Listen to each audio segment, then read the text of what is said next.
I'm up here on Mount Kosciuszko, as I think I mentioned in my previous video. It's 228 metres. It's the highest mountain in Australia. There are a number of other mountains that are close to it, but this is the highest one. And I'm doing a couple of Hellier roads whilst I'm up here. So today I've got the Hellier Road Pinot Noir finish. So this has been finished in Pinot Noir bottles. So I'll read a little bit on the back. There's a little bit more that I read last time that talks a little bit more about Hellier Road in the background. I made a comment last time. Hellier Roads actually was started by a bunch of dairy farmers, and it was started in 1999. So it's actually a fairly young distillery, really. They've also won World's Best New World Whisky in 2013. So with the Pinot Noir, this unique Pinot Noir finish whisky has been aged in American white oak barrels and finished off for up to 6 months in French oak, previously used by a local award-winning Tasmanian winery.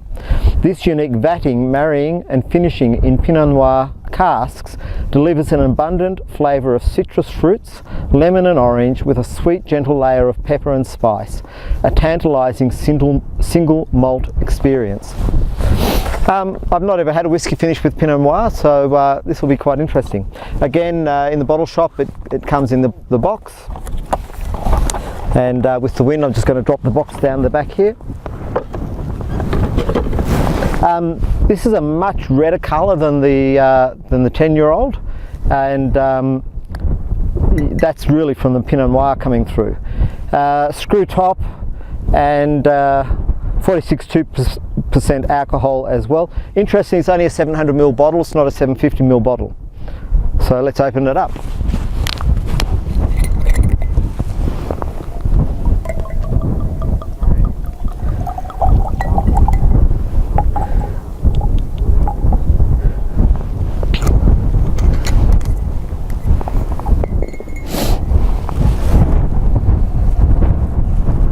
Okay, so immediately you're getting that wine come through on the nose. That's a fairly sweet nose. And again, so much like the 10-year-old, you've got that citrusy smell. There's the underlying Pinot Noir in it, but it's very similar to the 10-year-old.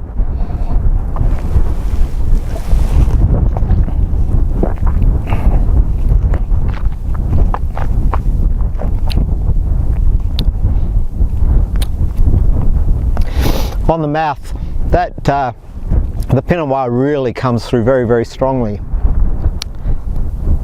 and it finishes with that. It's not as woody as the 10-year-old, so it's finishing with that Pinot Noir flavour.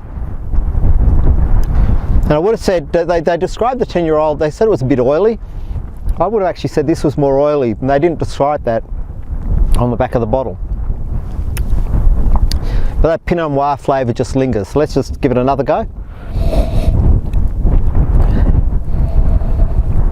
It's almost, I had a green malt whisky. It's almost got that on the nose.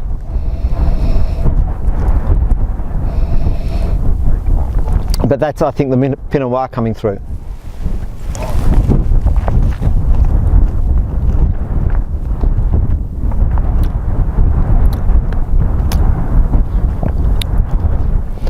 Lightly spicy, not a lot of spice in that. I'm going to say I don't really think they've nailed the Pinot Noir with the whisky. I think there's a little bit of a clash there, a fight of flavours. And that fight in the flavours also continues through to the finish. So it's an interesting whisky, and if you're after something that you've not had before that's got a bit of an interesting flavour and taste to it, this would be a good choice. Cheers.